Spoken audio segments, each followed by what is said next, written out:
जिन्ने गुरु दी शरण लै लई, गुरु दी टेक लै लई, गुरु दा आसरा ले लिया, वो उही करेगा जो चंगा है, जो चंगा है, करण योग है। देखो आपां रोज अरदास करते हैं सिखां नूं सिक्खी दान, केस दान, रहत दान, विवेक दान। विवेक दा अर्थ की है जी? दो शब्दां दे योग नाल बनदा है विवेक। बिब प्लस एक, बिब दा अखरी अर्थ हुंदा है दो ते एक दा अर्थ एक। विवेक भाव हमेशा ही तुहाडे सामने दो राह होणगे, हमेशा ही।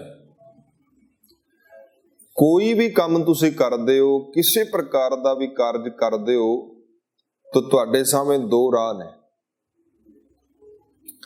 हुण तुसी उन्हां दो राहां चों एक चुनना है। चुनोगे तां जेकर तुहाडे कोल विवेक होएगा। अगर विवेक नहीं है तो तुसी वो चुन लोगे जो चुनन दे योग नहीं है। पर प्यारिओ, मैं बहुत बार ये बेनती करदा कि तुहाडी जिंदगी च चुनाव जिहड़ा ना, चोण है जिहड़ी, कल भी बेनती कीती सी, वो बड़ी मायने रखदी है। जिहड़ा बंदा चोण करना जानदा है, चुनाव करना जानदा है, वो बंदे दे जीवन च दुख तकलीफां, चिंता, झोरे, लाभ, नुकसान, इन्हां चीजां दा बिल्कुल मायना तब्दील हो जाता है, बदल जाता है। जिहड़े बंदे नूं चुनाव करना हुंदा वो कदी गलत चुनदा ही नहीं। कहो नानक ते सब किछ नीका, जो प्रभ की शरणागना। हुण चंगा वो चुनेगा जिहदे कोल विवेक है। जिहदे कोल विवेक है, भाव तुहाडे कोल दो राह ने, उन्हां राह चों भला किहड़ा है, जेकर तुसीं ओह चुन सकदे हो, तुसीं विवेकी हो। जैसे हंस कहा जाता ना कि हंस बिरती है, हंस बिरती वाला बंदा है। हंस दे सामने तुसीं दुध ते पानी मिला के रख दो। हंस जिहड़ा है कहा जाता है बड़ा विवेकी है। वो की करदा है, पानी पानी छड्ड दिंदा है, दुध दुध पी लैंदा है। पानी ते दुध तुसीं रखिया, दो चीज़ां रखियां, उन्हें चोण किस दी कीती? उन्हें चोण कीती दुध दी, पानी छड्ड दिता। क्यों छड्ड दिता? कहंदे उहदी चिंज च खटास हुंदी है। जैसी वो दुध च रखदा अपनी चिंज, ते उहदी खटास जिहड़ी है चिंज दी, उहदे नाल दुध फुट जांदा है। पानी अलहदा हो जांदा है, दुध अलहदा हो जांदा है। वो फिर पानी छड्ड दिंदा है और दूजा जिहड़ा है जो बचदा उहदा सेवन कर लैंदा है। अगर तुहाडे कोल विवेक है, तुसीं गलत चुनोगे नहीं। और सारी खेड प्यारिओ चुनाव दी है। जिथे होणो तुसीं अज, तुहाडे कोल कोई अहुदा है, तुहाडे कोल कोई पदवी है, तुहाडे कोल कोई कारोबार है, तुहाडा कोई व्यापार है, तुहाडा कोई बिजनेस है, ये तुहाडी चोण दा नतीजा है। अज जेकर तुहाडे जीवन च सुख आनंद खेड़ा है, तुहाडे कोल दैनिक जरूरतां नूं पूरीआं करन दे लई सारियां चीज़ां ने जिहड़ियां होणीआं चाहीदियां ने, तो वो तुहाडी चोण है। तुसीं चुनाव कीता अज तो 5 साल पहला भी मैं आ रस्ता फड़दा, इस रस्ते ते चल के मैं आ चीज़ां प्राप्त कर लांगा। जेकर अज तुहाडे चेहरे ते उदासी है, दुख है, पीड़ा है, तकलीफ है, तो ये भी प्यारिओ महाराज कहंदे चोण, चुनाव, तुसीं चोण कीती है, चुनाव कीता है। जिहड़े बंदे नूं चोण करनी आ जांदी है, चुनाव करना आ जांदा है, वो प्यारिओ दुखी नहीं रहिंदा। फिर उहदे चेहरे ते तुहानूं उदासी नहीं लभेगी, हमेशा प्रसन्न रहेगा, खुश रहेगा, क्योंकि उहदे कोल जुगती है, उहदे कोल ढंग है, तरीका है, उहदे कोल विवेक है, वो सही चोण कर सकदा है। हुण देखो ना, ਰੋਜ਼ ਸਤਿਗੁਰੂ ਗੁਰੂ ਅਮਰਦਾਸ ਮਹਾਰਾਜ ਜੀ ਸਾਨੂੰ ਕਹਿੰਦੇ ਨੇ, ਐਸਾ ਕੰਮ ਮੂਲੇ ਨਾ ਕੀਚੈ। ਚੋਣ ਹੀ ਹੈ ਨਾ, ਐਸਾ ਕੰਮ ਮੂਲੇ ਨਾ ਕੀਚੈ ਜਿਤ ਅੰਤ ਪਛੁਤਾਈਐ। ਕਹਿੰਦੇ ਉਸ ਕੰਮ ਦੀ ਚੋਣ ਨਾ ਕਰ, ਉਸ ਕੰਮ ਨੂੰ ਚੁਣ ਨਾ। ਜਿਹਨੂੰ ਚੁਣ ਲੈ ਤੂੰ ਤੇ ਬਾਅਦ ਵਿੱਚ ਤੈਨੂੰ ਫਿਰ ਪਛਤਾਣਾ ਪੈ, ਬਾਅਦ ਵਿੱਚ ਤੈਨੂੰ ਦੁਖੀ ਹੋਣਾ ਪੈ, ਬਾਅਦ ਵਿੱਚ ਤੈਨੂੰ ਰੋਣਾ ਪੈ। ਮਹਾਰਾਜ ਐਮਨਾਬਾਦ ਗਏ ਜਦੋਂ ਗੁਰੂ ਨਾਨਕ ਸੱਚੇ ਪਾਤਸ਼ਾਹ, ਤੇ ਉਥੋਂ ਦੇ ਜਿਹੜੇ ਪਠਾਨ ਸਨ ਉਹਨਾਂ ਕੋਲ ਧਨ ਵੀ ਸੀ ਤੇ ਜੋਬਨ ਵੀ ਸੀ। ਤੇ ਪਿਆਰਿਓ, ਦੋਵੇਂ ਚੀਜ਼ਾਂ ਇਕੱਠੀਆਂ ਵੈਸੇ ਨਹੀਂ ਮਿਲਦੀਆਂ। ਬੜੇ ਭਾਗਾਂ ਵਾਲੇ ਬੰਦੇ ਹੁੰਦੇ ਨੇ ਜਿਨ੍ਹਾਂ ਕੋਲੇ ਦੋਵੇਂ ਚੀਜ਼ਾਂ ਇਕੱਠੀਆਂ ਹੁੰਦੀਆਂ ਨੇ। ਜੋਬਨ ਵੀ ਹੈ, ਜਵਾਨੀ ਵੀ ਹੈ ਤੇ ਦੌਲਤ ਵੀ ਹੈ। ਆਮ ਤੌਰ ਤੇ ਕੀ ਹੁੰਦਾ ਹੈ, ਜਦੋਂ ਤੁਹਾਡੇ ਕੋਲ ਜਵਾਨੀ ਹੁੰਦੀ ਉਦੋਂ ਦੌਲਤ ਨਹੀਂ ਹੁੰਦੀ, ਜਦੋਂ ਦੌਲਤ ਆ ਜਾਂਦੀ ਉਦੋਂ ਤੁਹਾਡੀ ਜਵਾਨੀ ਚਲੀ ਜਾਂਦੀ ਹੈ। ਜਦੋਂ ਪੈਸਾ ਨਹੀਂ ਸੀ ਉਦੋਂ ਜਵਾਨ ਸੀ, ਪਰ ਜਵਾਨੀ 'ਚ ਪੈਸਾ ਨਹੀਂ ਹੁੰਦਾ ਬਹੁਤਿਆਂ ਕੋਲ। ਭੱਜ ਦੌੜ ਬੰਦਾ ਕਰਦਾ ਹੈ, ਭੱਜ ਦੌੜ ਕਰਦਿਆਂ ਪੈਸਾ ਜੁੜ ਜਾਂਦਾ, ਪਰ ਜਵਾਨੀ ਗਈ, ਬੁਢੇਪਾ ਆ ਜਾਂਦਾ। ਪਰ ਬਹੁਤ ਘੱਟ ਲੋਕ ਹੁੰਦੇ ਨੇ ਜਿਨ੍ਹਾਂ ਤੇ ਮਾਲਕ ਦਾ ਤਰਸ ਹੁੰਦਾ ਹੈ। ਉਹਨਾਂ ਕੋਲ ਦੌਲਤ ਵੀ ਹੈ, ਉਹਨਾਂ ਕੋਲ ਜੋਬਨ ਵੀ ਹੈ, ਜਵਾਨੀ ਵੀ ਹੈ। ਭਾਵ ਜੋਬਨ ਜਵਾਨੀ ਦਾ ਅਰਥ ਕੀ ਹੈ? ਉਹਨਾਂ ਕੋਲ ਤਾਕਤ ਹੈ, ਸਮਰੱਥਾ ਹੈ, ਬਲ ਹੈ ਤੇ ਪੈਸਾ ਵੀ ਹੈ। ਹੁਣ ਇਹ ਦੋ ਚੀਜ਼ਾਂ, ਇਹਨਾਂ ਨਾਲ ਇੱਕ ਚੀਜ਼ ਔਰ, ਜਵਾਨੀ ਜੋਬਨ ਵੀ ਹੈ, ਧਨ ਦੌਲਤ ਵੀ ਹੈ ਤੇ ਸਤਾ ਵੀ ਹੈ। ਸਤਾ ਮੀਨ ਤਾਕਤ। ਤੀਜੀ ਚੀਜ਼ ਹੋਰ, ਇਹਨਾਂ ਕੋਲੇ ਤਿੰਨੇ ਸਨ। ਇਹ ਪਠਾਨਾਂ ਕੋਲ ਪੈਸਾ ਤੇ ਅਮੀਰ ਤ੍ਰਿਣ ਹੈ ਹੀ ਸਨ, ਰਾਜ ਇਹਨਾਂ ਦਾ ਸੀ, ਸਤਾ ਇਹਨਾਂ ਕੋਲ ਸੀ, ਤੇ ਮਹਾਰਾਜ ਕਹਿੰਦੇ ਜਵਾਨੀ ਵੀ ਸੀ। ਤੇ ਜਦੋਂ ਇਹ ਤਿੰਨੇ ਚੀਜ਼ਾਂ ਹੁੰਦੀਆਂ ਨੇ ਉਦੋਂ ਚੋਣ ਕਰਨੀ ਬੜੀ ਔਖੀ ਹੋ ਜਾਂਦੀ ਹੈ। ਔਰ ਬਹੁਤਾਤ ਦੇ ਅੰਦਰ ਬੰਦਾ ਧਨ ਜੋਬਨ ਦੇ ਨਸ਼ੇ ਦੇ ਅੰਦਰ ਚੁਣਾਵ ਗਲਤ ਕਰ ਲੈਂਦਾ ਹੈ। ਤੇ ਪਿਆਰਿਓ, ਚੁਣਾਵ ਤੁਸੀਂ ਅੱਜ ਕੀਤਾ ਹੈ, ਇਹਦਾ ਇਹ ਅਰਥ ਨਹੀਂ ਕਿ ਅੱਜ ਹੀ ਰਿਜ਼ਲਟ ਆ ਜਾਣਾ ਇਹਦਾ। ਹੋ ਸਕਦਾ ਚੁਣਾਵ ਤੁਸੀਂ ਅੱਜ ਕੀਤਾ ਹੈ, ਉਹਦਾ ਰਿਜ਼ਲਟ 5 ਸਾਲ ਬਾਅਦ ਆਵੇ। ਚੁਣਾਵ ਅੱਜ ਕੀਤਾ ਹੈ, ਚੋਣ ਅੱਜ ਕੀਤੀ ਹੈ ਤੁਸੀਂ, ਵਿਕਲਪ ਅੱਜ ਚੁਣਿਆ ਹੈ, ਹੋ ਸਕਦਾ ਉਹਦਾ ਰਿਜ਼ਲਟ 3 ਸਾਲਾਂ ਬਾਅਦ ਆਵੇ। ਜੈਸੇ ਬੀਜ ਤੁਸੀਂ ਅੱਜ ਬੀਜਿਆ, ਕੋਈ ਜ਼ਰੂਰੀ ਥੋੜਾ ਅੱਜ ਹੀ ਅੰਕੁਰਿਤ ਹੋ ਜਾਏਗਾ। 2 ਦਿਨ, 3 ਦਿਨ, 4 ਦਿਨ ਵੀ ਲੈ ਸਕਦਾ ਹੈ। ਫਲੀਭੂਤ ਹੁੰਦੇ ਆ 6 ਮਹੀਨੇ ਵੀ ਲੈ ਸਕਦਾ, ਸਾਲ ਵੀ ਲੈ ਸਕਦਾ। ਇਸੇ ਤਰ੍ਹਾਂ ਚੋਣ ਤੁਸੀਂ ਅੱਜ ਕੀਤੀ ਹੈ, ਚੋਣ ਤੁਸੀਂ ਨਸ਼ੇ 'ਚ ਕਰ ਲਈ ਹੈ, ਚੁਣਾਵ ਤੁਸੀਂ ਗਾਫਲਤਾਈ 'ਚ ਕਰ ਲਿਆ ਹੈ, ਚੁਣਾਵ ਤੁਸੀਂ ਬੇਹੋਸ਼ੀ 'ਚ ਕਰ ਲਿਆ ਹੈ, ਪਰ ਕਰ ਲਿਆ ਹੈ। ਇਹਨੂੰ ਹੀ ਮਹਾਰਾਜ ਕਹਿੰਦੇ, ਗੁਰੂ ਤੇਗ ਬਹਾਦਰ ਸਾਹਿਬ ਮਹਾਰਾਜ ਜੀ, ਨਰ ਅਚੇਤ ਪਾਪ ਤੇ ਡਰ ਰਹੇ। ਕਈ ਬੰਦਾ ਬੇਹੋਸ਼ੀ 'ਚ ਫੈਸਲੇ ਕਰ ਲੈਂਦਾ, ਪਰ ਜਦੋਂ ਹੋਸ਼ ਆਉਂਦੀ ਹੈ ਉਦੋਂ ਨੂੰ ਫਿਰ ਪਤਾ ਲੱਗਦਾ ਮੈਂ ਤੇ ਗਲਤ ਚੋਣ ਕਰ ਬੈਠਾ, ਰਾਹ ਗਲਤ ਚੁਣ ਲਿਆ ਮੈਂ, ਇਹ ਚੁਣਨ ਵਾਲਾ ਨਹੀਂ ਸੀ, ਇਹ ਰਾਹ ਗਲਤ ਚੁਣ ਲਿਆ।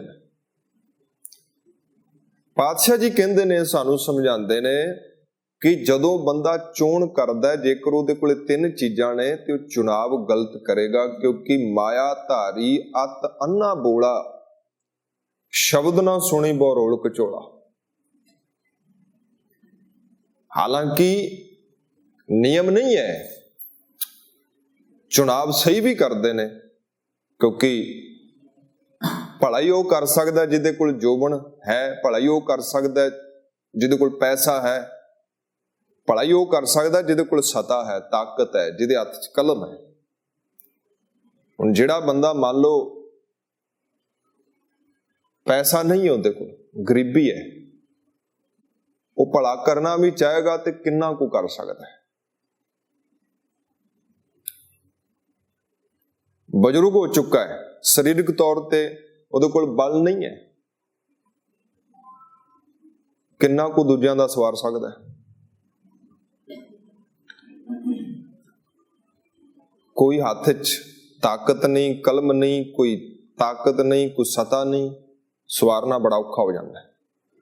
ਪਰ ਤੁਹਾਡੇ ਕੋਲ ਪੈਸਾ ਵੀ ਹੈ, ਦੌਲਤ ਵੀ ਹੈ, ਸਤਾ ਵੀ ਹੈ, ਤਾਕਤ ਵੀ ਹੈ, ਤੁਸੀਂ ਚਾਹੋ ਤੇ ਆਲੇ ਦਰਜੇ ਦਾ ਮਨੁੱਖਤਾ ਦਾ ਭਲਾ ਕਰ ਸਕਦੇ ਹੋ, ਤੁਸੀਂ ਚਾਹੋ ਤੇ ਆਲੇ ਦਰਜੇ ਦਾ ਮਨੁੱਖਤਾ ਦਾ ਬੁਰਾ ਵੀ ਕਰ ਸਕਦੇ ਹੋ।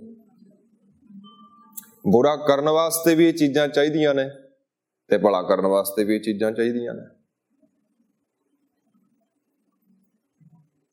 ਮਹਾਰਾਜ ਜਦੋਂ ਉੱਥੇ ਪਹੁੰਚੇ ਤੇ ਉਹਨਾਂ ਨੇ ਦੇਖਿਆ ਬਈ ਇਹ ਤੇ ਧਨ ਜੋਬਨ ਦੇ ਅੰਦਰ ਗਲਤਾਨ ਨੇ। ਪਾਤਸ਼ਾਹ ਜੀ ਨੇ ਸਮਝ ਦਿੱਤੀ, ਗਿਆਨ ਦਿੱਤਾ, ਪਰ ਕੌਣ ਸੁਣਦਾ ਹੈ? ਨਹੀਂ ਸੁਣਿਆ। ਸੁਣਿਆ ਅਣਸੁਣਿਆ ਕਰ ਦਿੱਤਾ, ਕਿਉਂਕਿ ਮਾਇਆ ਧਾਰੀਆ ਤੰਨਾ ਬੋਲਾ, ਸ਼ਬਦ ਨਾ ਸੁਣੇ ਬੋਰੋਲ ਚੋਲਾ। ਸੁਣਦਾ ਵੇਲਾ ਸੀ, ਸੁਣਿਆ ਨਹੀਂ। ਹੁਣ ਚੁਣਾਵ ਕੀਤਾ ਤੇ ਫਿਰ ਪਾਤਸ਼ਾਹ ਕਹਿੰਦੇ ਧਨ ਜੋਬਨ ਦੋਇ ਵੈਰੀ ਹੋਏ, ਜਿੰਨੀ ਰੱਖੇ ਰੰਗ ਲਾਏ। ਆਉਣ ਵਾਲੇ ਸਮੇਂ ਦੇ ਅੰਦਰ ਉਹਨਾਂ ਦਾ ਧਨ, ਉਹਨਾਂ ਦਾ ਜੋਬਨ ਹੀ ਉਹਨਾਂ ਦਾ ਵੈਰੀ ਬਣ ਗਿਆ। ਕੈਸੇ ਵੈਰੀ ਬਣ ਗਿਆ? ਬਾਬਰ ਨੇ ਹਮਲਾ ਕੀਤਾ, ਬਾਬਰ ਚੜ ਕੇ ਆ ਗਿਆ। ਬਾਬਰ ਬਾਣੀ ਫਿਰ ਗਈ, ਕੋਇਰ ਨਾ ਰੋਟੀ ਖਾਏ। ਜਿਨ ਸਿਰ ਸੋਨ ਪੱਟੀਆਂ ਮੰਗੀ ਪਾਏ ਸੰਧੂਰ, ਸੇ ਸਿਰ ਕਾਤੀ ਮੁਨੀਅਨ ਗਲ ਵਿੱਚ ਆਵੇ ਧੂੜ। ਮਹਿਲਾਂ ਅੰਦਰ ਹੁੰਦੀਆਂ ਹੁਣ ਬਹਿ ਨਾ ਮਿਲਣ ਹਦੂਰ।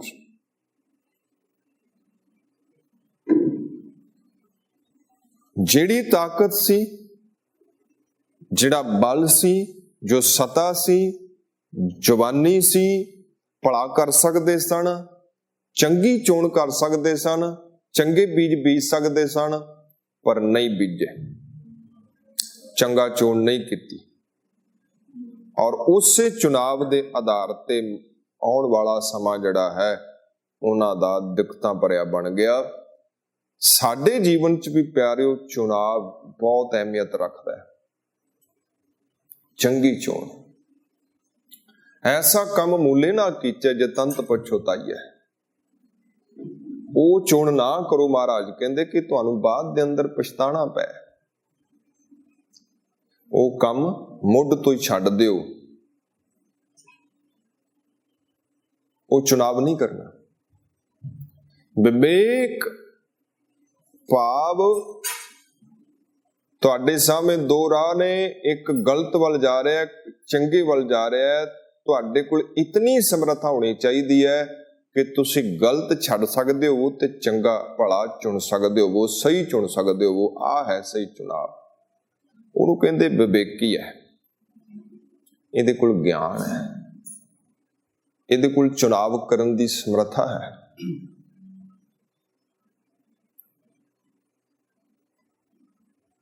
ਜੋ ਵੀ ਸਾਡੇ ਜੀਵਨ ਚ ਹੋ ਰਿਹਾ ਹੈ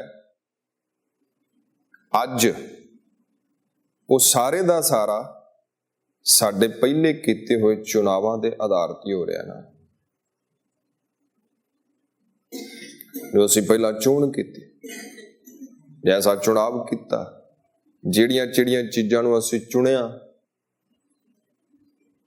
ਉਹਨਾਂ ਦੇ ਆਧਾਰ ਤੇ ਅੱਗੇ ਸਾਡਾ ਜੀਵਨ ਬਣਦਾ ਹੈ, ਬਣਦਾ ਰਹਿਣਾ ਹੈ। ਥੋੜਾ ਜਿਹਾ ਧਿਆਨ ਦੇਣ ਦੀ ਜ਼ਰੂਰਤ ਹੈ। ਵਿਕਲਪ ਦੋ ਨੇ, ਰਾਹ ਦੋ ਨੇ, ਔਰ ਤੁਸੀਂ ਚੋਣ ਕਰਨੀ ਹੈ। ਕਈ ਵਾਰੀ 3 ਰਾਹ ਵੀ ਹੋਣਗੇ, ਕਈ ਵਾਰੀ 4 ਵੀ ਹੋਣਗੇ। ਵਿਕਲਪ ਕਈ ਵਾਰੀ 1 ਤੋਂ 2, 2 ਤੋਂ 3 ਵੀ ਹੋ ਸਕਦਾ ਹੈ। ਪਰ ਪਿਆਰਿਓ, ਅਗਰ ਤੁਹਾਡੇ ਕੋਲ ਵਿਵੇਕ ਹੈ, ਅਗਰ ਤੁਹਾਡੇ ਕੋਲ ਸਮਝ ਹੈ, ਗਿਆਨ ਹੈ, ਤੇ ਤੁਸੀਂ ਗਲਤ ਨਹੀਂ ਚੁਣੋਗੇ, ਸਹੀ ਚੁਣੋਗੇ। ਫਿਰ ਤੁਹਾਡਾ ਚੁਣਾਵ ਸਹੀ ਹੋਏਗਾ। ਹੁਣ ਵਿਵੇਕ ਕਿੱਥੋਂ ਮਿਲਦਾ ਹੈ? ਵਿਵੇਕ ਗੁਰੂ ਕੋਲੋਂ ਮਿਲਦਾ ਹੈ। ਚੋਣ ਦੀ ਤਾਕਤ ਕਿੱਥੋਂ ਮਿਲਣੀ ਹੈ? ਉਹ ਗੁਰੂ ਤੋਂ ਮਿਲਣੀ ਹੈ। ਦੇਖੋ ਨਾ, ਕੋਈ ਵੀ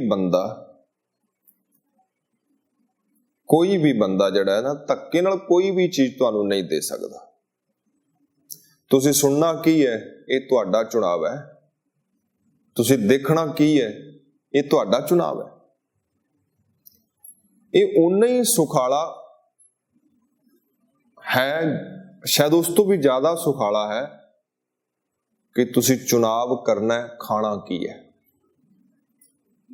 ਆਪਣੀ ਮਰਜ਼ੀ ਨਾਲ ਹੀ ਆਪ ਜੀ ਖਾਂਦੇ ਹੋ ਨਾ, ਕਿ ਕੋਈ ਤੁਹਾਡੇ ਤੇ ਤਲਵਾਰ ਲੈ ਕੇ ਖੜਾ ਹੁੰਦਾ ਵੀ ਨਾ ਆ ਹੀ ਖਾਣਾ ਪਏਗਾ। ਉਹ ਵੱਖਰੀ ਗੱਲ ਹੈ ਜਦੋਂ ਸਾਡਾ ਬਚਪਨ ਸੀ, ਉਦੋਂ ਮਾਤਾ ਸਾਡੇ ਸਿਰ ਤੇ ਖੜ ਜਾਂਦੀ ਸੀ ਵੀ ਆਹ ਹੀ ਚੀਜ਼ ਖਾਣੀ ਹੈ ਪੁੱਤਰ। ਹੁਣ ਤੇ ਕੋਈ ਸਾਨੂੰ ਨਹੀਂ ਨਾ ਕਹਿੰਦਾ ਵੀ ਆਹ ਚੀਜ਼ ਖਾਣੀ ਆ ਨਹੀਂ ਖਾਣੀ, ਉਹ ਤੇ ਸਾਡਾ ਆਪਣਾ ਮਰਜ਼ੀ ਹੈ ਨਾ ਕਿਹੜੀ ਚੀਜ਼ ਖਾਣੀ ਹੈ ਕਿਹੜੀ ਨਹੀਂ ਖਾਣੀ। ਇਸ ਤੋਂ ਵੀ ਸੁਖਾਲਾ ਚੁਣਾਵ ਹੈ ਤੁਸੀਂ ਦੇਖਣਾ ਕੀ ਹੈ। ਇਸ ਤੋਂ ਵੀ ਸੁਖਾਲਾ ਚੁਣਾਵ ਹੈ ਤੁਸੀਂ ਸੋਚਣਾ ਕੀ ਹੈ, ਦੇਖਣਾ ਕੀ ਹੈ, ਸੁਣਨਾ ਕੀ ਹੈ, ਸੋਚਣਾ ਕੀ ਹੈ। ਸਪਰਸ਼ ਕਿਹਨੂੰ ਕਰਨਾ ਹੈ, ਕਿਹੜੀ ਸੁਗੰਧ ਤੁਹਾਡੇ ਅੰਦਰ ਜਾਣੀ ਹੈ, ਇਹ ਤੁਹਾਡਾ ਚੁਣਾਵ ਹੈ, ਮੇਰਾ ਚੁਣਾਵ ਹੈ। ਅਗਰ ਇਹ ਚੋਣ ਸਾਡੀ ਸਹੀ ਹੋ ਗਈ, ਸਹੀ ਦੇਖਣਾ ਸ਼ੁਰੂ ਕਰ ਦਿੱਤਾ, ਸਹੀ ਸੁਣਨਾ ਸ਼ੁਰੂ ਕਰ ਦਿੱਤਾ, ਸਹੀ ਖਾਣਾ ਸ਼ੁਰੂ ਕਰ ਦਿੱਤਾ, ਤੇ ਪਿਆਰਿਓ ਆਉਣ ਵਾਲਾ ਸਮਾਂ ਆਪਣੇ ਆਪ ਤੁਹਾਡੇ ਲਈ ਆਨੰਦਮਈ ਬਣ ਜਾਣਾ। ਕੋਈ ਦਿੱਕਤ ਨਹੀਂ ਰਹਿਣੀ, ਕਿਸੇ ਪ੍ਰਕਾਰ ਦਾ ਕੋਈ ਦੁੱਖ ਤਕਲੀਫ ਚਿੰਤਾ ਝੋਰਾ ਨਹੀਂ ਰਹਿਣਾ। ਬਸ ਥੋੜਾ ਜਿਹਾ ਸੁਧਾਰ ਆਪਾਂ ਕਰਨਾ, ਦੇਖਣਾ ਸੁਣਨਾ ਤੇ ਪਿਆਰਿਓ ਸੋਚਣਾ। ਸੋਚਣ ਤੇ ਕੋਈ ਕਿਸੇ ਦਾ ਅਧਿਕਾਰ ਨਹੀਂ ਹੈ ਤੁਹਾਡੇ ਤੋਂ ਬਿਨਾਂ। ਹਾਲਾਂਕਿ ਸਰੀਰ ਤੇ ਦੇਖੋ ਫਿਰ ਵੀ ਕੋਈ ਅਧਿਕਾਰ ਕਰ ਲੈਂਦਾ, ਤੁਹਾਨੂੰ ਸਰੀਰਕ ਤੌਰ ਤੇ ਕੋਈ ਗੁਲਾਮ ਬਣਾ ਸਕਦਾ ਹੈ, ਮੈਨੂੰ ਕੋਈ ਸਰੀਰਕ ਤੌਰ ਤੇ ਗੁਲਾਮ ਬਣਾ ਸਕਦਾ ਹੈ, ਮੇਰੀਆਂ ਅੱਖਾਂ ਤੇ ਪੱਟੀ ਬੰਨ ਸਕਦਾ ਹੈ, ਕੰਨਾਂ 'ਚ ਸਿੱਕਾ ਢਾਲ ਕੇ ਕੋਈ ਪਾ ਸਕਦਾ ਹੈ, ਜੈਸੇ ਪਹਿਲਾਂ ਪਾਇਆ ਜਾਂਦਾ ਸੀ। ਸਰੀਰ ਤੇ ਤੁਹਾਡੇ ਅਧਿਕਾਰ ਹੈ, ਕੋਈ ਵੀ ਕਬਜ਼ਾ ਕਰ ਸਕਦਾ ਹੈ, ਧੱਕੇ ਨਾਲ ਗੁਲਾਮ ਬਣਾ ਸਕਦਾ ਹੈ, ਪਰ ਸੋਚ ਤੇ ਕਿਸੇ ਦਾ ਕੋਈ ਅਧਿਕਾਰ ਨਹੀਂ ਹੈਗਾ। ਸੋਚ ਤੇ ਕਿਸੇ ਦੀ ਕੋਈ ਪਕੜ ਨਹੀਂ ਹੈਗੀ। ਮਾਨਸਿਕ ਤੌਰ ਤੇ ਵਿਚਾਰਿਕ ਤੌਰ ਤੇ ਤੁਹਾਨੂੰ ਕੋਈ ਵੀ ਬੰਧਨ 'ਚ ਬੰਨ ਨਹੀਂ ਸਕਦਾ। ਉਹ ਨਿਰੋਲ ਤੁਹਾਡਾ ਆਪਣਾ ਡਿਸੀਜਨ ਹੋਣਾ ਹੈ, ਨਿਰੋਲ ਤੁਹਾਡਾ ਆਪਣਾ ਚੁਣਾਵ ਹੋਣਾ ਹੈ, ਕੀ ਸੋਚਣਾ ਹੈ ਕੀ ਨਹੀਂ ਸੋਚਣਾ। ਜਿਹੜਾ ਚੁਣਾਵ ਕਰੋਗੇ ਉਹਦਾ ਅਸਰ ਹੋਣਾ ਹੈ। ਜਿਹੜੀ ਚੋਣ ਤੁਸੀਂ ਕਰਨੀ ਹੈ ਉਹ ਆਪਣਾ ਅਸਰ ਕਰੇਗੀ ਤੁਹਾਡੇ ਤੇ। ਹੁਣ ਇੱਥੇ ਵਿਵੇਕ, ਸਿੱਖਾਂ ਨੂੰ ਸਿੱਖੀ ਦਾਨ, ਕੇਸ ਦਾਨ, ਰਹਿਤ ਦਾਨ, ਵਿਵੇਕ ਦਾਨ, ਇੱਥੇ ਵਿਵੇਕ ਕੰਮ ਆਏਗਾ ਤੁਹਾਡੇ। ਦੋ ਤਰ੍ਹਾਂ ਦਾ ਦੇਖਣਾ ਹੈ, ਇੱਕ ਗਲਤ ਦੇਖਣਾ, ਇੱਕ ਸਹੀ ਦੇਖਣਾ। ਦੋ ਤਰ੍ਹਾਂ ਦਾ ਸੁਣਨਾ, ਇੱਕ ਸਹੀ ਸੁਣਨਾ, ਇੱਕ ਗਲਤ ਸੁਣਨਾ। ਦੋ ਤਰ੍ਹਾਂ ਦਾ ਸੋਚਣਾ, ਇੱਕ ਸਹੀ ਸੋਚਣਾ, ਇੱਕ ਬੁਰਾ ਸੋਚਣਾ। ਵਿਵੇਕ ਦਾ ਅਰਥ ਕੀ ਹੈ? ਦੋ ਰਾਹਾਂ ਨੇ ਤੁਹਾਡੇ ਸਾਹਮਣੇ, ਤੁਸੀਂ ਇੱਕ ਦਾ ਚੁਣਾਵ ਕਰਨਾ ਹੈ। ਵਿਵੇਕੀ ਤਾਂ ਹੋ ਜੇਕਰ ਤੁਸੀਂ ਸਹੀ ਰਾਹ ਚੁਣ ਲੈਂਦੇ ਹੋ, ਗਲਤ ਰਾਹ ਚੁਣ ਲਿਆ ਫਿਰ ਵਿਵੇਕੀ ਨਹੀਂ। ਅਗਰ ਤੁਸੀਂ ਸਹੀ ਚੋਣ ਕਰ ਲਈ, ਸੁਣਨ 'ਚ ਸੁਧਾਰ ਹੋ ਗਿਆ, ਦੇਖਣ 'ਚ ਸੁਧਾਰ ਹੋ ਗਿਆ, ਸੋਚਣ 'ਚ ਸੁਧਾਰ ਹੋ ਗਿਆ, ਤੇ ਦੁਨੀਆ ਦੀ ਕੋਈ ਤਾਕਤ ਐਸੀ ਨਹੀਂ ਹੈ ਜਿਹੜੀ ਕਰਮਾਂ 'ਚ ਸੁਧਾਰ ਨਾ ਕਰੇ। ਹੋਣ ਦਾ ਕਰਮਾਂ 'ਚ ਆਪਣੇ ਆਪ ਸੁਧਾਰ ਹੋ ਜਾਣਾ, ਤੇ ਕਰਮਾਂ 'ਚ ਸੁਧਾਰ ਹੋ ਗਿਆ ਤੇ ਤੁਹਾਡਾ ਪੂਰਾ ਜੀਵਨ ਆਪਣੇ ਆਪ ਸੁਧਰ ਜਾਣਾ। ਇਹਦਾ ਅਰਥ ਕੀ ਹੋਇਆ? ਇਹਦਾ ਅਰਥ ਕੀ ਹੈ? ਆਉਣ ਵਾਲਾ ਸਮਾਂ ਕੈਸਾ ਹੋਣਾ ਹੈ, ਆਉਣ ਵਾਲੇ ਜੀਵਨ 'ਚ। ਹਾਲਾਂਕਿ ਆਉਣ ਵਾਲਾ ਸਮਾਂ, ਭਵਿੱਖ ਜਿਹੜਾ ਹੈ, ਉਹਨੂੰ ਕੋਈ ਵੀ ਨਹੀਂ ਦੱਸ ਸਕਦਾ ਕੈਸਾ ਹੋਣਾ, ਪਰ ਆਉਣ ਵਾਲਾ ਸਮਾਂ ਜਿਹੜਾ ਹੈ ਬਹੁਤਾ ਤੁਹਾਡੇ ਚੁਣਾਵਾਂ ਤੇ ਡਿਪੈਂਡ ਕਰਦਾ ਹੈ। ਕਿਹੜੀ ਚੀਜ਼ ਨੂੰ ਤੁਸੀਂ ਛੱਡ ਦਿੰਦੇ ਹੋ, ਕਿਹੜੀ ਚੀਜ਼ ਨੂੰ ਤੁਸੀਂ ਨਾਲ ਲੈ ਲੈਂਦੇ ਹੋ, ਕਿਹੜੀ ਚੀਜ਼ ਦਾ ਚੁਣਾਵ ਕਰ ਲੈਂਦੇ ਹੋ, ਔਰ ਕਿਹੜੀ ਚੀਜ਼ ਨੂੰ ਤੁਸੀਂ ਛੱਡ ਦਿੰਦੇ ਹੋ। ਇਹੀ ਚੀਜ਼ ਜਿਹੜੀ ਹੈ ਆਉਣ ਵਾਲੇ ਸਮੇਂ ਨੂੰ ਬਣਾਉਂਦੀ ਹੈ।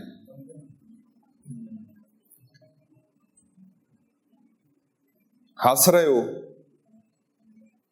ਤਾਂ ਪਿਛਲਾ ਤੁਹਾਡਾ ਚੁਣਾਵ ਹੋਏਗਾ ਕੋਈ। ਰੋ ਰਹੇ ਹੋ, ਚੁਣਾਵ ਹੋਣਾ ਜੋ ਤੁਸੀਂ ਪਹਿਲਾਂ ਕੀਤਾ ਹੈ ਉਹਦੇ ਆਧਾਰ ਤੇ। ਡਿਪਰੈਸ਼ਨ ਚਲੇ ਗਏ ਹੋ ਔਰ ਚਿੰਤਾ ਦੀ ਗਹਿਰੀ ਖਾਈ 'ਚ ਡਿੱਗ ਪਏ ਹੋ, ਤਾਂ ਉਹਦੇ 'ਚ ਤੁਹਾਡਾ ਚੁਣਾਵ ਬਹੁਤ ਮਾਇਨੇ ਰੱਖਦਾ ਹੈ। ਗਲਤ ਚੋਣ ਕਰ ਲਈ ਹੈ। ਮਹਾਰਾਜ ਜੀ ਕਹਿੰਦੇ ਦੱਦੈ ਦੋਸ਼ ਨਾ ਦਿਉ ਕਿਸੈ, ਦੋਸ਼ ਕਰਮਾ ਆਪਣਿਆ, ਜੋ ਮੈਂ ਕੀਆ ਸੋ ਮੈਂ ਪਾਇਆ, ਦੋਸ਼ ਨਾ ਦੀਜੈ ਅਵਰ ਜਣਾ। ਤੋ ਪਿਆਰਿਓ, ਚੋਣ ਕੱਲ ਵੀ ਮੈਂ ਇਸੇ ਵਿਸ਼ੇ ਤੇ ਤੁਹਾਡੇ ਨਾਲ ਗੱਲ ਕੀਤੀ ਸੀ, ਕਿਉਂਕਿ ਸਾਡੇ ਜੀਵਨ ਨੂੰ ਸੇਧ ਮਿਲਣੀ ਹੈ, ਸਾਡਾ ਜੀਵਨ ਸਹੀ ਟਰੈਕ ਤੇ ਹੈ ਜਾਂ ਗਲਤ ਤੇ ਹੈ, ਉਹ ਤੁਹਾਡੇ ਚੁਣਾਵਾਂ ਤੇ ਹੈ। ਔਰ ਜੇਕਰ ਅੱਜ ਤੁਹਾਡੇ ਜੀਵਨ ਥੋੜੀ ਗੜਬੜ ਚੱਲਦੀ ਪਈ ਹੈ, ਦਿੱਕਤ ਚੱਲਦੀ ਪਈ ਹੈ, ਛਾਣਬੀਣ ਕਰੋ, ਸਵੈ ਪੜਚੋਲ ਕਰੋ, ਖਬਰਦਾਰ ਹੋ ਜਾਓ, ਔਰ ਛੇਤੀ ਛੇਤੀ ਖਬਰਦਾਰ ਹੋ ਕੇ ਬਹੁਤਾ ਟਾਈਮ ਨਾ ਲੈਂਦਿਆਂ ਆਪਣੇ ਚੁਣਾਵਾਂ ਤੇ ਧਿਆਨ ਦੇਣਾ ਸ਼ੁਰੂ ਕਰ ਦਿਓ। ਜਿੰਨੀ ਛੇਤੀ ਤੁਸੀਂ ਧਿਆਨ ਦਿਓਗੇ, ਉਹਨਾਂ ਜਲਦੀ ਤੁਹਾਡਾ ਜੀਵਨ ਜਿਹੜਾ ਹੈ ਉਲਝਣਾ ਚੋਂ ਆਪਣੇ ਆਪ ਬਾਹਰ ਆ ਜਾਏਗਾ, ਦਿੱਕਤਾਂ ਚੋਂ ਆਪਣੇ ਆਪ ਬਾਹਰ ਆ ਜਾਏਗਾ। ਜੋ ਗੜਬੜ ਤੁਹਾਡੇ ਜੀਵਨ 'ਚ ਚੱਲਦੀ ਪਈ ਹੈ, ਰਿਸ਼ਤੇ 'ਚ ਚੱਲਦੀ ਪਈ ਹੈ, ਪਰਿਵਾਰ 'ਚ ਚੱਲਦੀ ਪਈ ਹੈ, ਕਾਰੋਬਾਰ 'ਚ ਚੱਲਦੀ ਪਈ ਹੈ, ਬਹੁਤ ਹੱਦ ਤੱਕ, ਮੈਂ ਬਿਲਕੁਲ ਨਹੀਂ ਕਹਿ ਰਿਹਾ ਕਿ ਸਾਰਾ ਕੁਝ ਇੱਥੇ ਆ ਕੇ ਰੁਕ ਜਾਣਾ, ਬਹੁਤ ਹੱਦ ਤੱਕ ਜੇਕਰ ਤੁਸੀਂ ਸਵੈ ਪੜਚੋਲ ਕਰੋਗੇ ਔਰ ਥੋੜਾ ਖੰਗਾਲੋਗੇ ਆਪਣੇ ਆਪ ਨੂੰ, ਔਰ ਤੁਹਾਨੂੰ ਪਤਾ ਲੱਗੇਗਾ ਕਿ ਆਹ ਚੋਣ ਮੇਰੀ ਗਲਤ ਹੈ। ਇਹਨੂੰ ਸਤਿਗੁਰੂ ਕਹਿੰਦੇ ਬੰਦੇ ਕੋਜ ਦਿਲ ਹਰ ਰੋਜ਼, ਨਾ ਫਿਰ ਪਰੇਸ਼ਾਨੀ ਮਾਹੇ। ਇਹਨੂੰ ਹੀ ਬਾਬਾ ਫਰੀਦ ਸਾਹਿਬ ਜੀ ਕਹਿੰਦੇ ਫਰੀਦਾ ਆਪਨੜੈ ਗਰੀਬਾਨ ਮੈਂ, ਸਿਰ ਨੀਵਾਂ ਕਰ ਦੇਖ, ਦੇਖੇਗਾ ਤੇ ਤੈਨੂੰ ਲੱਭ ਜਾਏਗਾ ਰਾਹ, ਦੇਖੇਗਾ ਤੇ ਤੈਨੂੰ ਲੱਭ ਜਾਏਗਾ ਕਿ ਇੱਥੇ ਮੈਂ ਗਲਤ ਹਾਂ, ਇੱਥੇ ਮੈਂ ਸਹੀ ਹਾਂ। ਔਰ ਪਿਆਰਿਓ, ਜਿੱਥੇ ਸਾਡਾ ਪੂਰਾ ਅਧਿਕਾਰ ਹੈ ਨਾ, ਮੈਂ ਬੇਨਤੀ ਕਰਾਂਗਾ ਘੱਟ ਤੋਂ ਘੱਟ ਉੱਥੇ ਤੇ ਆਪਣਾ ਪੂਰਾ ਕਬਜ਼ਾ ਬਣਾਈਏ। ਦੇਖਣ ਤੇ ਘੱਟ ਤੋਂ ਘੱਟ ਥੋੜਾ ਕੰਟਰੋਲ ਕਰ ਸਕਦੇ ਆਪਾਂ। ਚਲੋ ਦੇਖਣ ਤੇ ਨਹੀਂ ਹੋਇਆ, ਸੁਣ ਤੇ ਨਹੀਂ ਹੋਇਆ, ਤੋ ਸੋਚਾਂ ਦੇ ਜਿਹੜੇ ਘੋੜੇ ਨੇ ਉਹ ਤੇ ਬੇਲਗਾਮ ਨਾ ਦੌੜਦੇ ਫਿਰਨ, ਜਿੱਧਰ ਮਰਜੀ ਦੌੜਦਾ ਫਿਰੇ, ਜਿੱਧਰ ਮਰਜੀ ਦੌੜਦਾ ਫਿਰੇ। ਔਰ ਜੇਕਰ ਮੈਂ ਗੱਲ ਕਹਾਂ ਕਿ ਦੇਖਣ ਤੇ ਅੱਖਾਂ ਤੇ ਫਿਰ ਵੀ ਸਾਡਾ ਕੰਟਰੋਲ ਹੈ, ਕੰਨਾਂ ਤੇ ਫਿਰ ਵੀ ਅਸੀਂ ਥੋੜਾ ਕੰਟਰੋਲ ਕਰ ਲਾਂਗੇ, ਬਾਹਰੀ ਕਰਮਾਂ ਤੇ ਫਿਰ ਵੀ ਅਸੀਂ ਥੋੜਾ ਆਪਣਾ ਅਧਿਕਾਰ ਬਣਾ ਲਾਂਗੇ, ਪਰ ਸੋਚ ਜਿਹੜੀ ਹੈ ਨਾ ਪਿਆਰਿਓ, ਉਹ ਤੇ ਬੇਲਗਾਮ ਹੈ, ਕੋਈ ਲਗਾਮ ਨਹੀਂ ਆਈ ਹੈ। ਸੋਚਾਂ ਦੇ ਘੋੜੇ, ਵਿਚਾਰਾਂ ਦੇ ਘੋੜੇ ਆਪਣੇ ਆਪ ਦੌੜਦੇ ਰਹਿੰਦੇ ਨੇ, ਕਦੋਂ ਕਿਹੜੇ ਪਾਸੇ ਕਿੱਧਰ ਨੂੰ ਦੌੜ ਜਾਣਗੇ ਕੋਈ ਪਤਾ ਨਹੀਂ ਲੱਗਦਾ। ਉਹ ਬੰਦਾ ਉਹਨਾਂ ਦੇ ਪਿੱਛੇ ਪਿੱਛੇ ਚੱਲਦਾ ਰਹਿੰਦਾ। ਬੇਸ਼ੱਕ ਨਮਾਜ਼ ਪੜ੍ਹ ਰਿਹਾ ਸੀ ਕਾਜੀ, ਬੇਸ਼ੱਕ ਮਹਾਰਾਜ ਜੀ ਨੂੰ ਵੀ ਕਹਿ ਰਿਹਾ ਸੀ ਕਿ ਤੁਸੀਂ ਮੇਰੇ ਨਾਲ ਪੜ੍ਹਨੀ ਹੈ ਨਮਾਜ਼, ਜੇਕਰ ਤੁਸੀਂ ਇਹ ਗੱਲ ਕਹੀਏ ਨਾ ਕੋਈ ਹਿੰਦੂ ਨਾ ਮੁਸਲਮਾਨ ਤੇ ਚਲੋ ਨਾਲ ਪੜੋ। ਨਵਾਬ ਵੀ ਬੇਸ਼ੱਕ ਪੜ੍ਹਦਾ ਪਿਆ ਸੀ ਨਮਾਜ਼, ਪਰ ਗੁਰੂ ਸਾਹਿਬ ਮਹਾਰਾਜ ਜੀ ਖੜੇ ਦੇਖ ਰਹੇ ਸਨ ਉਹਨਾਂ ਨੂੰ। ਮਸਜਿਦ ਦੇ ਅੰਦਰ ਪਰ ਘੋੜੇ ਬੰਦਾ ਕਿਤੇ ਹੋਰ ਹੀ ਦੌੜਾ ਰਿਹਾ ਹੈ, ਔਰ ਹੀ ਖਰੀਦ ਰਿਹਾ ਹੈ। ਗੁਰਦੁਆਰੇ ਦੇ ਅੰਦਰ ਸਰੀਰ ਹੈ, ਪਰ ਬੰਦੇ ਦੀ ਸੋਚ ਪਤਾ ਨਹੀਂ ਕਿੱਥੇ ਦੀ ਕਿੱਥੇ ਅਪੜੀ ਹੋਈ ਹੈ। ਔਰ ਪਿਆਰਿਓ, ਬਸ ਆਹੀ ਹੈ ਵਿਵੇਕ, ਕਿ ਤੁਹਾਨੂੰ ਪਤਾ ਹੈ ਕੀ ਸੋਚਣਾ ਹੈ, ਤੁਹਾਨੂੰ ਪਤਾ ਹੈ ਕਿ ਦਿਮਾਗ ਵਿੱਚ ਕਿਹੜੀ ਚੀਜ਼ ਨੂੰ ਜਗ੍ਹਾ ਦੇਣੀ ਹੈ, ਤੁਹਾਨੂੰ ਪਤਾ ਹੈ ਕਿਹੜੀਆਂ ਭਾਵਨਾਵਾਂ ਜਿਹੜੀਆਂ ਨੇ ਉਹਨਾਂ ਨੂੰ ਹੋਰ ਜ਼ਿਆਦਾ ਵਧਾਉਣਾ ਹੈ, ਉਹਨਾਂ ਨੂੰ ਪੌਸ਼ਟਿਕ ਆਹਾਰ ਦੇਣਾ ਹੈ, ਤੇ ਕਿਹੜੀਆਂ ਐਸੀਆਂ ਭਾਵਨਾਵਾਂ ਨੇ ਜਿਨ੍ਹਾਂ ਨੂੰ ਬਿਲਕੁਲ ਸੰਕੋਚ ਲੈਣਾ, ਖਤਮ ਕਰ ਲੈਣਾ। ਬਸ ਜਿਹੜਾ ਬੰਦਾ ਇੰਨਾ ਕੁ ਕਰ ਲੈਂਦਾ ਹੈ ਦਾ ਜੀਵਨ ਸੁਖਾਲਾ ਹੈ। ਪਰ ਇੰਨਾ ਕੁ ਮੇਰੇ ਲਈ ਕਹਿਣਾ ਬੜਾ ਸੌਖਾ ਹੈ, ਤੁਹਾਡੇ ਲਈ ਸੁਣਨਾ ਬੜਾ ਸੌਖਾ ਹੈ। ਤੇ ਮੈਂ ਬੇਨਤੀ ਕਰਾਂ, ਇਹਦੇ ਤੇ ਪਕੜ ਬਣਾਉਣੀ ਉਨੀ ਔਖੀ ਹੈ ਪਰ ਜੇਕਰ ਤੁਸੀਂ ਗੁਰੂ ਦੀ ਟੇਕ ਲੈ ਲੈਂਦੇ ਹੋ, ਗੁਰੂ ਦਾ ਸਹਾਰਾ ਲੈ ਲੈਂਦੇ ਹੋ, ਫਿਰ ਮਹਾਰਾਜ ਕਹਿੰਦੇ ਕਹੋ ਨਾਨਕ ਤਿਸ ਸਭ ਕਿਛ ਨੀਕਾ ਜੋ ਪ੍ਰਭ ਕੀ ਸ਼ਰਨਾਗਣ। ਜਿਹੜਾ ਸ਼ਰਨ ਚ ਆ ਗਿਆ, ਜਿਹਨੇ ਟੇਕ ਲੈ ਲਈ, ਜਿਹਨੇ ਸਹਾਰਾ ਲੈ ਲਿਆ, ਮਹਾਰਾਜ ਕਹਿੰਦੇ ਉਹਦੇ ਲਈ ਸਭ ਚੰਗਾ। ਭਾਵ ਉਹ ਚੰਗੇ ਚੁਣਾਵ ਕਰੇਗਾ, ਚੰਗੀ ਚੋਣ ਕਰੇਗਾ, ਚੰਗਾ ਰਸਤਾ ਪਕੜੇਗਾ, ਚੰਗਾ ਸੋਚੇਗਾ, ਚੰਗਾ ਦੇਖੇਗਾ, ਚੰਗਾ ਸੁਣੇਗਾ, ਬਸ ਸਭ ਕੁਝ ਚੰਗਾ ਹੋ ਗਿਆ।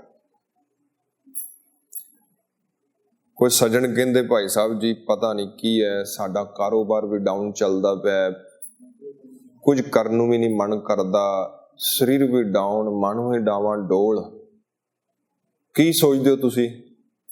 ਤੂੰ ਕਹਿੰਦੇ ਜੀ ਮਾੜੇ ਮਾੜੇ ਖਿਆਲ ਹੁੰਦੇ, ਮਾੜਾ ਮਾੜਾ ਸੋਚਦੇ ਰਹਿੰਦੇ ਆ। ਤੇ ਹੁਣ ਦੇਖੋ ਨਾ, ਚੋਣ ਤੇ ਤੁਸੀਂ ਕਰ ਲਈ ਕਿ ਮਾੜਾ ਸੋਚਣਾ ਹੈ, ਚੁਣਾਵ ਤੇ ਤੁਸੀਂ ਮਾੜਾ ਕਰ ਲਿਆ।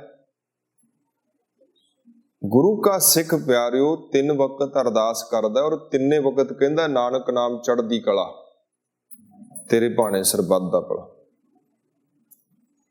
ਚੜ੍ਹਦੀ ਕਲਾ ਤੇ ਸਰਬੱਤ ਦਾ ਭਲਾ,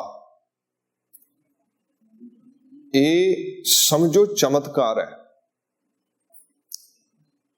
ਇਸ ਤੋਂ ਵੱਡਾ ਚਮਤਕਾਰ ਕੋਈ ਨਹੀਂ ਹੋ ਸਕਦਾ। 2 ਚੀਜ਼ਾਂ ਮੰਗਣੀਆਂ। ਦੇਖੋ, ਚੜ੍ਹਦੀ ਕਲਾ ਚ ਰਹਿਣਾ ਬਹੁਤ ਹੀ ਉਮਦਾ ਗੱਲ ਹੈ, ਉੱਚੀ ਗੱਲ ਹੈ, ਪਰ ਚੜ੍ਹਦੀ ਕਲਾ ਦੇ ਨਾਲ ਸਰਬੱਤ ਦਾ ਭਲਾ ਮੰਗਣਾ ਉਸ ਤੋਂ ਵੀ ਚੰਗੀ ਉਮਦਾ ਗੱਲ ਹੈ। ਤੇ ਦੋਵੇਂ ਚੀਜ਼ਾਂ ਅਸੀਂ ਰੋਜ਼ ਮੰਗਦੇ ਹਾਂ। ਤੇ ਫਿਰ ਕਿਵੇਂ ਆਪਾਂ ਢਹਿੰਦੀ ਕਲਾ ਚ ਜਾ ਸਕਦੇ ਹਾਂ? ਕਿਵੇਂ ਸਾਡੇ ਤੇ ਜਿਹੜੇ ਨਕਾਰਾਤਮਕ ਭਾਵ ਨੇ, ਵਿਚਾਰ ਨੇ, ਉਹ ਸਾਡੇ ਤੇ ਹਾਵੀ ਕਿਵੇਂ ਹੋ ਸਕਦੇ ਨੇ? ਸਾਡੀ ਸੋਚ ਚੜ੍ਹਦੀ ਕਲਾ ਵਾਲੀ, ਸਾਡਾ ਚਿੰਤਨ ਚੜ੍ਹਦੀ ਕਲਾ ਵਾਲਾ, ਔਰ ਪਵਿੱਤਰ